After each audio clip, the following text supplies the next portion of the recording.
প্রত্যাহার হওয়া দরকার। এখন পর্যন্ত তো ওবায়দুল কাদের পালায় আছে, কোথায় পালায় আছে এই পুলিশ জানে না?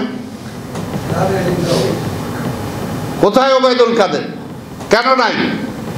আরো কিছু কিছু যারা আছে তারা কিভাবে সীমান্ত পার হতে পারলো? আজকে ভারতে বসে যাদেরকে চেহারা দেখা যায়, এই সরকার এখন পর্যন্ত ভারতের কাছে জবাবদিহি চায় নাই যে তারা কিভাবে পালায় গেল। একটা বর্ডার থাকতে, যেখানে আমার বর্ডারে ফেলানির মতো মেয়েকে হত্যা করে তাকে ঝুলিয়ে রাখা হয় তার কাটায়, সেই জায়গায় আওয়ামী লীগের একটা নেতা কর্মীকে তো আমরা তার কাটায় ঝুলাতো দেখলাম না? যে সীমান্ত অতিক্রম করার সময় তাকে গুলি করে মারা হয়েছে, দেখলাম না তো? তো সাধারণ মানুষকে, একটা কৃষককে, একটা সাধারণ ব্যবসায়ীকে সীমান্ত অতিক্রম করার পরিস্থিতি আমরা দেখেছি। হোম মিনিস্টার নিজে বলেছেন তারা যদি ওইখানে যায় অবৈধ পথে যাইতে চায় তাহলে তো গুলি খাবেই। তাহলে আওয়ামী লীগের নেতারা যখন সীমান্ত অতিক্রম করলো তারা কেন গুলি খাইল না? আজকে ভারতের কাছে কি এটা জানতে চাওয়া হয়েছে?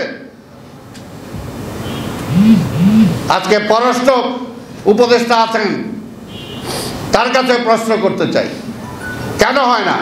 তাই কাজে এর জন্যই আজকে স্বাধীনভাবে বুক উঁচিয়ে কথা বলতে হবে। ফ্যাসিস্টকে বিদায় করার পরও এই সরকারকে আমরা এনেছি। এই সরকার যদি বুক উঁচিয়ে আজকে ভারতের কাছে প্রশ্ন করতে না পারে, এই সরকার দিয়ে কি হবে? ঠিক, সোজা কথা। আমরা ফ্যাসিবাদকে দেখতে চাই না, ওই ভারতীয় আধিপত্যবাদের পক্ষে কারোকে তেলানোর জন্য আমরা দেখতে চাই না।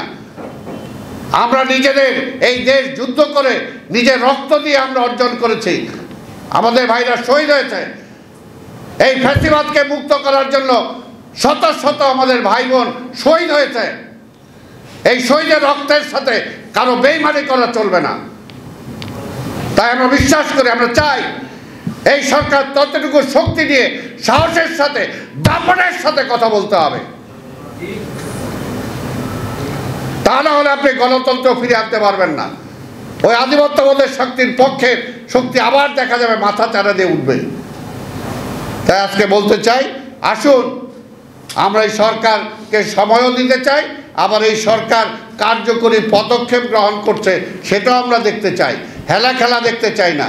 পাশাপাশি প্রতিটা রাজনৈতিক দলকেও বলবো, আপনাদের মধ্যে আমাদের মধ্যে ঐক্যবদ্ধ শক্তি থাকতে হবে। ঐক্যবদ্ধভাবে আজকে এগুলোকে মোকাবেলা করতে হবে। এখনই চিন্তা করে লাভ নাই কে যাব কে যাব না, কে ক্ষমতায় যাব কে ক্ষমতায় যাব না।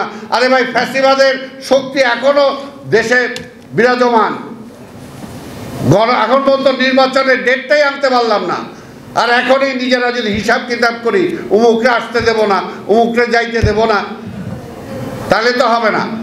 আসুন ঐক্যবদ্ধভাবে আমরা আন্দোলন করে ফ্যাসিবাদকে তাড়িয়েছি, এখন ঐক্যবদ্ধভাবে আমরা নির্বাচন নিয়ে আসবো, ঐক্যবদ্ধভাবে নির্বাচন করব, ঐক্যবদ্ধভাবে আবার নির্বাচিত সরকার আমরা গঠন করব।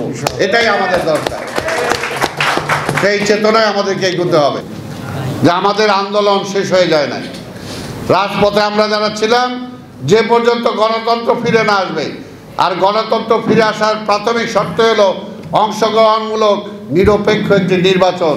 সেই নির্বাচন দিয়ে যতদিন না পর্যন্ত একটা রাজনৈতিক সরকার, জনগণের ম্যান্ডেটের সরকার ক্ষমতায় না আসবে, ততদিন পর্যন্ত রাজপথে আমাদের থাকতেই হবে। এবং সেখানে অবশ্যই আমরা ঐক্যবদ্ধভাবে আমরা সেটা রাজপথে থাকব, আমরা চেষ্টা করব। তাই আজকে আমাদের অনেক আহত নিহত, অনেক শহীদ হয়েছেন, অনেক গুম হয়েছেন, অনেক কিছু আছে। আমরাও কিন্তু এই সরকারের উপর প্রেশার দিতে চাই না। আজকে তারেক রহমান সাহেবের মামলা উইথড্র হয় নাই, আমরা তো প্রেশার দিচ্ছি না, আমরা তো মিছিল করছি না এটার জন্য।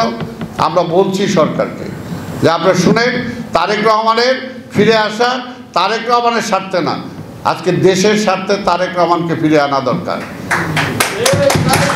দেশের স্বার্থে আজকে আমাদের সকল রাজনৈতিক নেতা কর্মীদের মামলা প্রত্যাহার হওয়া দরকার।